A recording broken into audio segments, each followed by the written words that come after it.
Okay, pranams everyone. Good evening. My name is PK. I'm here at Mochan Hanuman Temple, here to do the Night 2 reading of the Ramayana. Um, and I believe the reading should be 30 to 45 minutes or so. And thank you to everyone for tuning in. I'll begin now. So this section begins, Banishment, a King in Waiting. Rama only ever spoke the truth. He was grateful for the smallest favor received from others, but never took offense from their actions. He understood people and knew how to encourage and correct them so that they felt appreciated when they were with him. He always kept a positive outlook on life and had a natural sense of the right time and place for everything. Although he was already far advanced in knowledge, he continued to study science, politics, and economics, as well as military arts. He wanted to protect his people from all harm, so he learned battle strategies and military command, and in personal combat, none could defeat him. Besides all this, he still found time to enjoy himself and was a keen patron of music and the arts, and an accomplished writer. For all these reasons, he shone before all like the sun god, and all of his people loved him. Not surprisingly, of all his sons, Dasarat loved Rama the most. Emperor Dasarat was getting old, and seeing how well Rama was doing, he decided to pass control of the kingdom over to him. Bad omens had been seen recently, which further convinced him that he should place responsibility for the kingdom into younger and more capable hands. He called together his ministers and advisors and put it to them that it was time to hand over to Rama. But he did not invite Bharat to be present. One reason for this was that Bharat was far away, staying with his uncle, Yudhajit, in the state of Kekaya. But there was another reason. Dasarat had once promised to Kaikeyi's father that her son would be crowned king of Ayodhya. In view of this, he thought it best not to give Bharat the opportunity to object to Rama's coronation. After thousands of years in the service of my people, my body is worn out and my mind exhausted. Dasarat's voice rumbled like distant thunder. I now wish to install Rama as king. He paused. Does anyone wish to speak? The assembly shifted uneasily. They had to choose their words carefully. How could they show their enthusiasm for Rama without appearing to suggest that the emperor was indeed growing old? Mother Earth wants Rama as her guardian, spoke up Vashistha. Therefore she has inspired you to think in this way. If it is her wish and yours, then it be also ours. Let Rama be our protector. Dasarat seemed pleased with his answer. Then let us make haste. Now is a good time for the ceremony. The trees are in blossom and spring is upon us. So it was decided. Priests were sent for and hasty preparations began. Ingredients were gathered, white flowers from the meadows, dried paddy, grains, curds, ghee, honey, fragrant oils, gold and precious stones. Call the royal guard, decorate the gateways, let the dancers perform. Tomorrow the moon stands in conjunction with the auspicious star Pusya, and there is no time to lose, decreed Dasarat. When all was underway, he called aside his personal assistant Sumantra and spoke quietly to him. Bring Rama to see me. Rama prostrated himself full length before his father and waited for the familiar touch of his hand. Dasarat drew his son to him and hugged him long before sitting him on an ornate seat. He loved to look at Rama. Well, I am getting old. I have done all I had to do for the gods, the sages, the Brahmins, the people, and for myself. But still there is one thing that remains. I must install you as my successor. I have decided that you should be the crowned king. The date for your coronation is fixed for tomorrow." Rama listened quietly, taking in his father's words. He enjoyed life as a royal prince and had no wish for this sudden change. But his father's words was law, and his deep sense of duty and his love for the old man who had always shown him such affection bound him absolutely. To question his wishes would be unthinkable. Meanwhile, news spread through the city. At Rama's palace there were scenes of celebration. Soon Vashistha arrived, sweeping up the inner gate in his chariot and hurrying inside. Dasarat had sent him with further counsel. "There is no going back on this now, Rama. It is most important that you observe the fast according to the proper rules given in the sacred texts." After Vashistha left, Sita and Rama lit a sacred fire and made offerings to Vishnu. Then they spread grass mats on the bare floor of the temple and lay down to sleep, thinking only of Lord Vishnu. Mantara stood on the roof of the royal palace, surveying the scene below. She had heard nothing about Rama's coronation, but she could tell from the flags, the freshly watered streets, the commotion and noise that something was happening. "Have you heard? Tomorrow the emperor is to install Rama on the throne." The words, spoken joyfully by Rama's old nurse, who had just appeared on the roof, hit Mantara's ears like a thunderclap. To her, alone in Ayodhya, this news was not wonderful. She was Queen Kaikeyi's aged personal maidservant. When Kaikeyi had married Dasarat, she hurried down to find her mistress as usual reclining in her bedroom. "Get up," she scolded. "This is no time to sleep. Your luck is about to evaporate like a river in the dry season. In the absence of your son Bharat, your deceitful husband plans to install Rama on the throne. You must act quickly to protect your rights." Kaikeyi was bemused at this statement. She looked upon Rama as her own son. His good fortune was hers and would be shared with all his brothers. "You are the bearer of joy, Mantara. Why should I be unhappy to hear this?" "Foolish woman, what is there to celebrate? Don't you see? Once Rama is king, your son will be powerless and you will be forced to serve Queen Kaushalya." Mantara knew that Kaikeyi, as the youngest of Dasarat's wives, was not fond of Kaushalya, but their words made Kaikeyi indignant. "Rama is full of virtue and deserves to be king. Besides, he is the eldest brother, and it is his right. He will look after Bharat and me as he would his own mother. Already he serves me more than he does her. Anyway, Bharat can still be king. After 100 years, when Rama retires, he will hand over to Bharat, as Dasarat has to him. How can you be so stupid as to think Bharat will ever get to the throne? Once Rama is king, the succession will go on to his son, as it always does, and Bharat will be excluded forever from the royal line. Rama will more likely send Bharat into exile. Rama should be sent away instead, and Bharat should have the throne. You must act to protect Bharat and yourself from the schemes of your co-wife. Find a way to give Bharat the throne and banish Rama." Kaikeyi heard this with increasing alarm.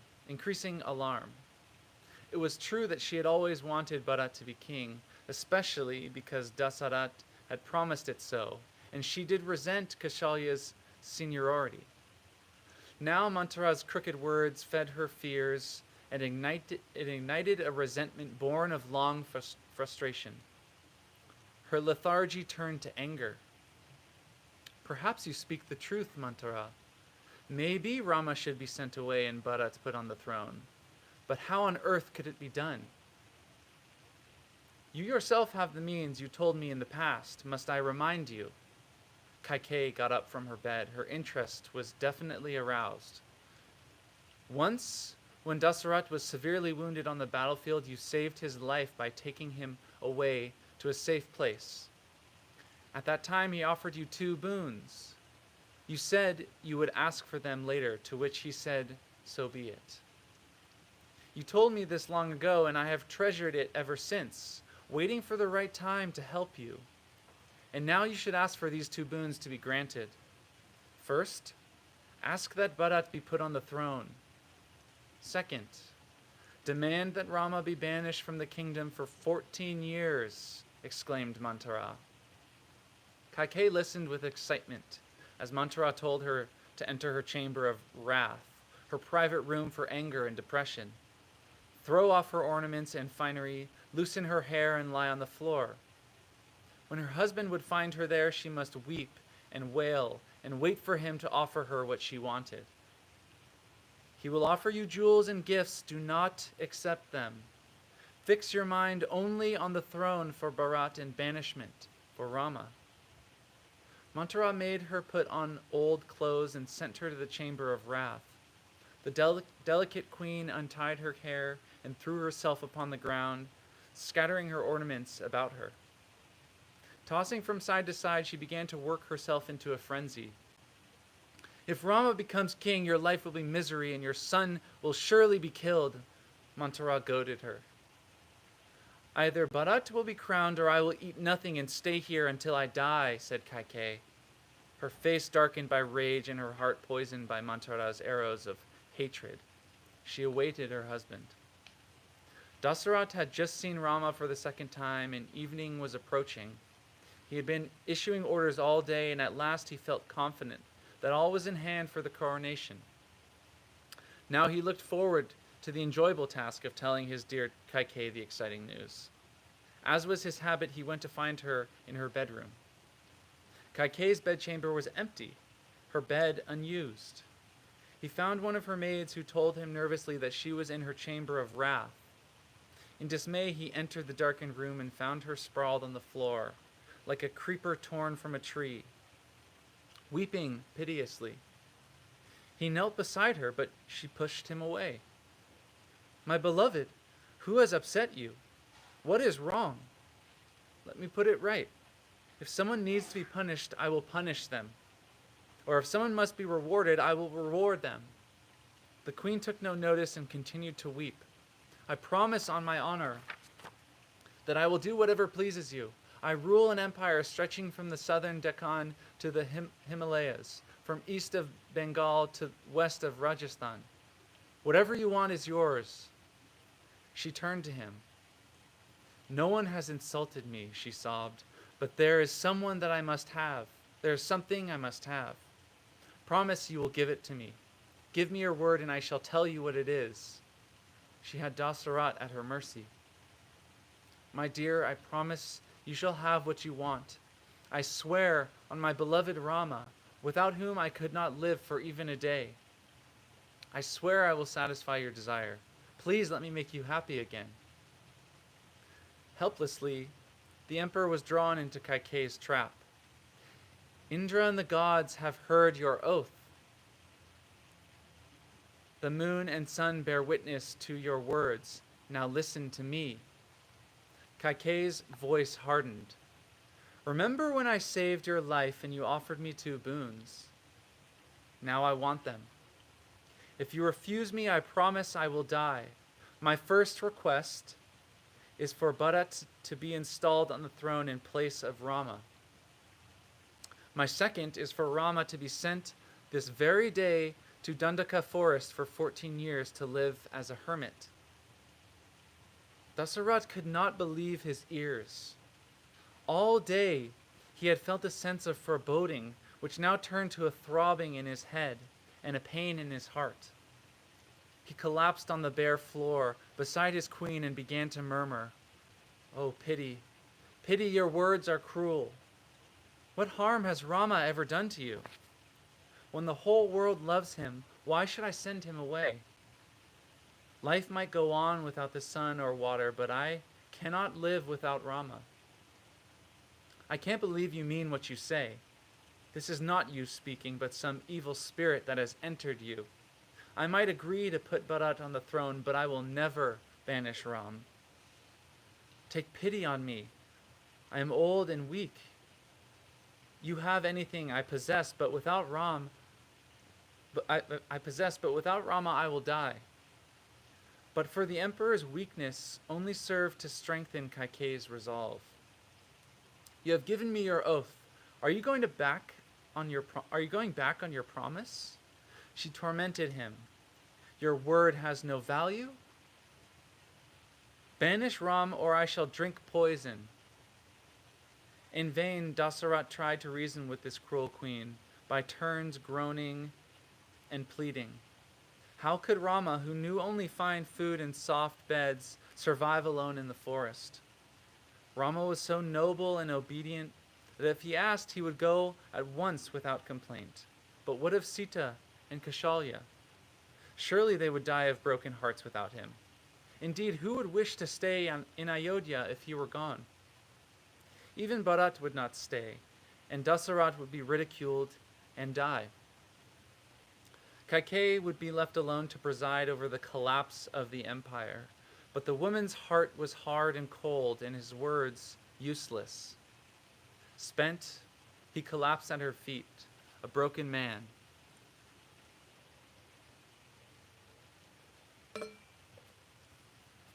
Darkness fell, and the palace became silent. Dasarat lay unconscious. As the long night passed, he drifted in and out of wakefulness, pleading and whimpering and dreading the arrival of dawn. The queen, however, was alert with angry determination. As the sky lighted, she commanded Dasarat to send for Rama. Unaware of these terrible events, Vashistha, who was the emperor's family priest, boarded his chariot in the bright morning and made his way to see Dasarat, followed by priests carrying ingredients for the ceremony. Reaching the palace, he sent Sumantra to announce his arrival. Sumantra was surprised to discover the emperor was not yet up, having passed the night in Kaikeyi's quarters. Passing the queen's personal attendants, who dared not to stop him, Sumantra entered the inner chambers. "O king, awake! For today is the glorious day," he called. "As the sun wakes the world, so do I wake you. Vashistha is here and all is ready. Come and order the installation of Rama." From the shadows emerged the emperor, red-eyed and feeble. "I am not asleep, Sumantra. Silence, please. You are only making things worse." The emperor collapsed onto a couch and Kaikeyi stepped forward. "He was unable to sleep last night in anticipation of today's coronation," said Kaikeyi. "Now he is exhausted. Call Rama to come here at once." Sumantra hesitated, waiting for the emperor's approval. Do as she says. Bring Rama," murmured the emperor. Sumantra hurried to fetch him, hearing that his father wanted him. Sumantra hurried to fetch him. Hearing that his father wanted him, Rama came out of his palace like a lion from his mountain cave. Joined by Lakshman, he mounted his chariot inland with gems and gold, and moved in a state procession throughout the city. The crowd followed him right up to the inner gate of the palace, where they waited for his return, as the ocean waits for the moon. Rama went inside with Lakshman. As soon as he saw his father, he knew something was terribly wrong. He was sitting with Kaikeyi on her bed, his face black with despair, like the sun in an eclipse. Ram bowed at his feet. Dasarat could not speak save to falteringly repeat the name, Rama, and his eyes were blinded with tears. Rama turned to Kaikeyi in alarm. "What has upset my father?" Rama demanded. "Have I angered him in some way? Why is he in such a state?" "Mother, you know that I will do anything for my father. If he wishes, I will drink poison. Tell me his wish, and I shall execute it." Rama never goes back on his word. "Long ago your father offered me 2 boons, and now I am claiming them. I have asked him to install Bharat on the throne in your place, and to exile you into Dandaka, Dandaka forest for 14 years, where you are to live as an ascetic. Now you know why your father cannot look you in the face." These words made Lakshman recoil in anger and dismay, but Rama heard them without flinching. His voice remained even-tempered as he replied, "If the emperor has promised you this, then without hesitation I shall go to the forest." Kaikeyi was delighted to find Ram so cooperative. Shamelessly, she pushed home her advantage, urging him not to waste time in getting ready to leave. "I am not attached to the worldly comfort, and I will happily live in the forest for 14 years. I do not need to hear it personally from my father. Your word as my mother is sufficient, and I will leave today. Make sure Bharat is brought here at once to protect the kingdom, and look after my poor aging father." So saying, Rama bowed before his weeping father and the hateful Kaikeyi and strode purposefully out of the palace, taking with him Lakshman, whose eyes were brimming with tears of anger. Rama emerged into the sunlight before the waiting crowd. He sent away his chariot and royal attendants and insisted on walking on foot to see his mother. As he entered her chamber, he saw that she was in the midst of her morning worship, praying for blessings for his installation. Happily, she embraced him. Rama held her tight. "Mother, I have painful news for you.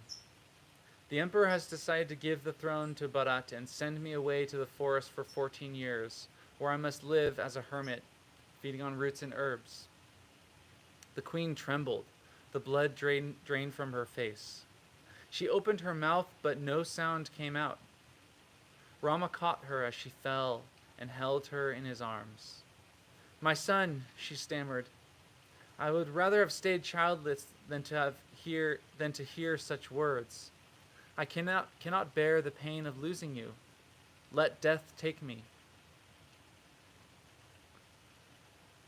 I am bound by my father's order. I would rather live in the forest with nothing to rule than to rule a kingdom at the cost of my honor. Do not blame Kaikeyi or the emperor for this turn of events. How could Kaikeyi have ever thought of such a thing herself? It is not her doing. They are both under the control of Providence. I am also under the same control. I accept this as the will of God." Kaushalya saw it was useless to try to dissuade Rama. She felt the misery building up inside her, threatening to consume her like a forest fire. She pleaded with Rama that if he must go, let him take her with him. She would look after him and prepare his food, but Rama was adamant. "Poor father will not survive if both of us desert him. Dear mother, you know that a woman's duty is to serve her husband. Go then, and may the gods protect you. I will wait for your return, my beloved son." She gathered flowers and incense and chanted hymns, imploring Vishnu to protect her boy. She tied on his wrist an amulet blessed with sacred mantras. Her eyes streaming tears, she held him in her embrace and smiled bravely. "I can see you now, dear boy, returning from the forest, your face shining as you run towards me, your arms reaching out to embrace me. You are dressed in forest barks with leaves in your hair." Rama loosened her hold and made to go. "Hurry back, my child," she cried. "I cannot wait for long." He slipped from her grasp. Sita waited for her husband to return from seeing his father, full of expectation for the coronation ceremony ahead. When Rama at last appeared, it was obvious that he was not his usual self. Whereas Rama had stayed calm with his father and mother, when he came to see Sita, he could no longer restrain his feelings. He had intended to leave her behind, but found it hard to keep his resolve. "What is wrong, my lord? You have come without your royal attendants, who should be with you on this special day, and you are pale and trembling." "My beloved Sita, father has seen fit to send me into exile and to give the throne to Bharat." Rama told her all that had happened as she sat in stunned silence. When I am gone, you will be under the care of Bharat. Be sure not to praise me in my absence, as this may provoke him. Honor my father and mother as well, Kaikeyi and Sumitra, who have always been my well wishes. Look upon Bharat and Satrughna as your own brothers. Stop this, interrupted Sita.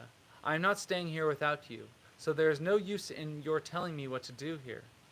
A wife's place is by her husband, and you are my only protector. Do not insult me by suggesting that I will accept the protection of Bharat or anyone else. If you must go to the forest, then I will come with you. I will walk ahead, crushing the thorns on the path. Even though the forest is full of dangerous animals, I will be happy there with you. I will live on roots and fruits and cause you no trouble. I look forward to seeing the mountains and waterfalls and lakes full of swans and lotus flowers. I long to live in the forest with you. Rama tried to dissuade Sita. She had no idea how perilous the forest was. I will tell you what the forest is really like. Sharp stones, thorny heaths, the roar of lions and attack of wild beasts, rushing streams, alligators guarding the rivers and ponds, hunger gnaws and mosquitoes bite. In wind and rain you search for food. In darkness scorpions sting and serpents creep among the stones. That is forest life. Sita began to cry, but she was determined.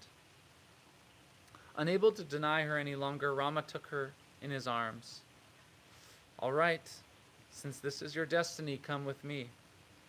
Together we will vow to give up all comforts and live in the forest on the order of my father. To serve one's father, mother, or guru brings the highest reward, even entrance to Goloka, the eternal forest of Krishna. Now be quick and get everything ready. Give gifts to the brahmanas and distribute whatever of ours that is left to our household servants. Lakshman stood by anxiously. Since childhood, he and Rama had never been separated. Fighting back his tears, he now spoke up. If you go to the forest with Sita, then you must take me with you. I can go ahead with my bow so that you can wander safely, enjoying the natural beauty. If I stay here without you, my life will be empty and useless.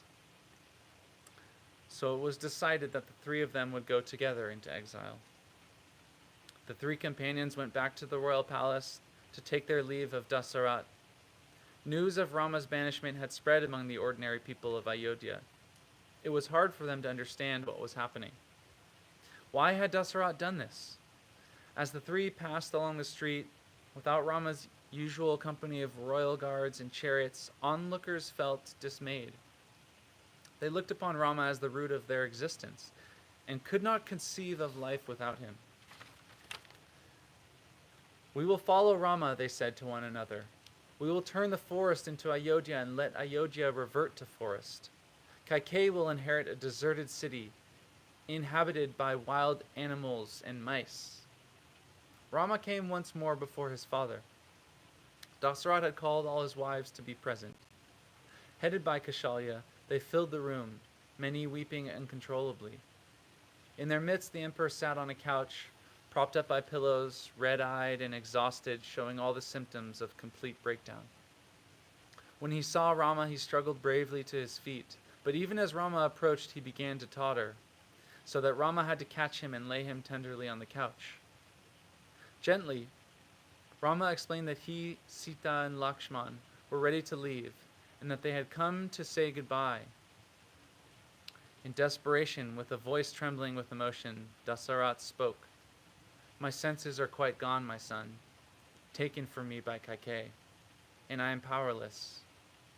You take charge, hold me captive and take the throne by force. Be calm, father. You know that I could never do such a thing. I am quite resigned to going away. Please accept all these events as inevitable destiny and allow Bharat to peacefully rule the kingdom while I am gone. If you are determined to honor my vow, Rama, as I knew you would be, please let your mother and I cherish one last night with you. But Rama would not stay. He did not want to prolong the pain of parting any longer. Dasarat tried to struggle to his feet to give his son a last embrace, but as he did so, his fragile frame could take no more. The old man collapsed unconscious on the couch. A great wail went up from all his wives. Even the men present openly wept. Kaikei alone seemed unmoved. Queen Kaikei, you are an evil woman, cried Sumantra, whose usual cool exterior was shattered by uncontrollable waves of anger.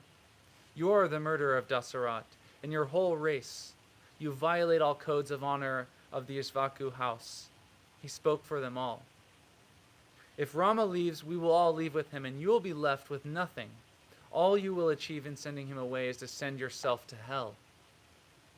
Kaikei's face betrayed no emotion, as if carved from stone. Dasarat stirred. A new thought occurred to him. In a weak voice, he ordered Sumantra to deploy his entire army to accompany Ram to the forest, with provisions of food and gold. With them should go priests, merchants, hunters, and the whole entourage of civilization. Kaikei protested bitterly that Ayodhya would be stripped of its wealth and armies, leaving nothing for Bharat. These shameless words provoked even Dasarat to retaliate that he too would go to the forest with Rama and leave her forever. Rama intervened. I have no use for any army or great wealth in the forest. I relinquish all claims to the throne of Ayodhya for any of its possessions. Mother Kaikei, please bring us forest clothes woven from the grass and tree bark, and a spade and a basket for gathering roots and herbs. We shall take nothing more, and we shall go alone.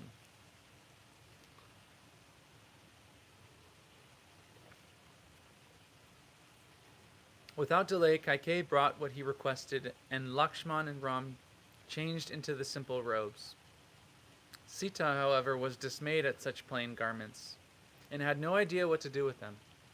Rama helped her to drape them over her finery. It was a pitiful sight. Kaushalya embraced Sita with bitter tears. Rama consoled his mother. Don't despair, dear mother. Our exile will soon be over. 14 years will slip by, even while you are asleep. Then turning to all his family members and friends gathered around, he went on. Please forgive any offenses I may have committed. Now I must take leave of you all. Farewell. Rama led his two companions as they went first to the emperor, then to Queen Kaushalya, bowing and walking around them in respect. Lakshman tearfully embraced his mother Sumitra, who urged him to serve Sita and Rama as if they were his own mother and father. Outside, a chariot stood waiting for them, carrying Sita's ornaments and silk robes, mighty bows and other weapons, a basket and a spade. They boarded it, and Sumantra took the reins. Picking up speed, the chariot headed for the city gates. On the way, the people of Ayodhya lined the streets. Moans and cries went up on all sides, and young and old pushed forward to catch hold of the chariot as it passed. Many ran after it, tears streaming down their faces, imploring the driver to slow down so that they could get a good look at the faces of their beloved Rama and Sita. Dasarat did his best to follow them. Slow down, he ordered Sumantra. Speed up, commanded Rama. The dust of the chariot's wheels mixed with the people's tears. Turning, Rama saw Dasarat slip and fall, unable to get up. Kaushalya and his aides bent to help him as he called pitifully for Rama. Rama turned away and did not look back. Drive on, he ordered Sumantra as they passed through the city gates. Helped by Kaushalya, the emperor got to his feet and reached the edge of the city. He watched the chariot diminish into the distance, followed by a cloud of dust until all that could be seen was a blur on the horizon. He stayed rooted to the spot, unable to turn away in front of him on the road. In front of him on the road, he saw the wheel marks of Rama's chariot, but even as he looked, the breeze blew them away, leaving no trace of his passing. Kaikei came to take his arm, but he pushed her away. No longer are you any relation of mine. I disown you and all your household. After a long time, he turned to go back. The emperor made his way to the palace with Kaushalya. He had eyes for no one and thought only of Rama, and hid himself in Kaushalya's apartments. A dark cloud settled over Ayodhya. No fires burned, and people did not eat. Men's faces were wet with tears, and mothers ignored their children. The wind gusted along empty streets while the sun hid behind unseasonal clouds. In the moonless night, Kashalya sat beside her husband's bed. His breath came fitfully in the intermittent gasps.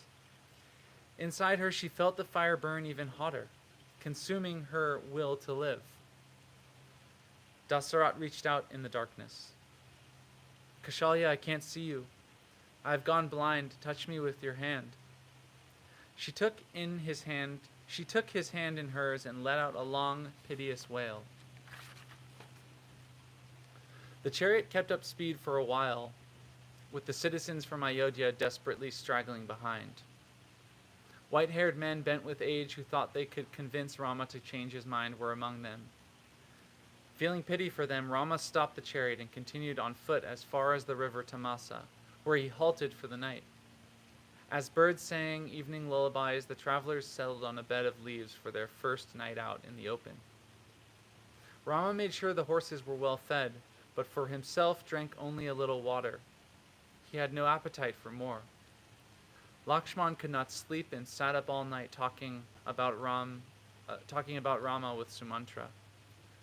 Several hours before dawn, Rama awoke and was distressed to see the good people of Ayodhya strewn on the bare ground, fast asleep.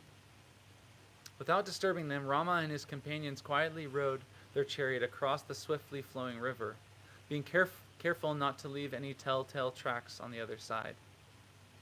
When the poor citizens awoke, they searched everywhere for Rama. Unable to find any trace of him, they returned to their homes in despair.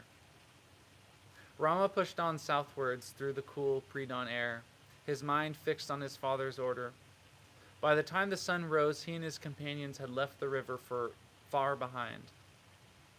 All that day they passed through the fertile lands of Kosala, full of gardens and temples, crossing the rivers Gomati and Syandaki. News went before them, and all along the way village folk left their fields to implore Rama not to leave. He was unable to check their tears, but sent them back to their work. At last they reached the holy Ganga, whose deep waters, decorated with white lotus flowers and swans, marked the border of Isvaku territory. Rama looked back the way they had come to salute the far-off city of Ayodhya, saying, "When I have honored my father's vow, I will return." The chief of those parts was Guha, loyal to the Isvaku kings. He welcomed Rama and his companions with well-cooked food and soft beds. Yet Rama was still not hungry. "I have vowed to sleep on the ground and eat only fruits and roots," he told Guha, but he asked him to take care for his horses. Lakshman stayed awake a second night and shared his sorrows with Guha. "I fear that without Rama, the emperor and queen may not have the strength to survive this night." Comforted by Guha, he shed hot tears while Rama and Sita slept. In the morning, the two princes treated their hair with sap from the banyan tree and twisted it into topknots in the style of forest sages. They put on quivers and loaded their gear into a boat. For Sumantra, the moment of parting had arrived, and he grew visibly distressed when Rama told him he must now go back to Ayodhya. "The emperor and my mother need you now more than ever. Tell them we are safe and at peace. Embrace Bharat for me, and make sure he is properly installed on the throne. Console the people of Ayodhya, for when they see my empty chariot, they will know for certain that I have gone to the forest. Godspeed." Lakshman steadied the boat in the swift-flowing current as Sita nervously stepped in. Then they were off, drifting quickly downstream. At the center of the river, Sita spoke softly to the goddess in the waters, imploring her to protect Rama during their coming ordeal. Soon they were walking in single file, following the southern bank of the Ganga, with Lakshman in the lead and Sita protected in the middle. "Now begins forest life," said Rama to Sita. "Today you will walk where no humans live." That night, as they prepared to sleep beneath the shelter of a great banyan tree, Rama's heart was heavy with thoughts of his mother and the persecution she would have to endure from Kaikeyi. He cried quietly, Lakshman came and comforted him and prepared a bed for him and Sita. "It is best not to grieve, Rama," he said. Rama felt strengthened by his brother's words, and neither he nor Lakshman ever grieved again in the midst of that unending forest. All the next day they walked steadily within sight of the river.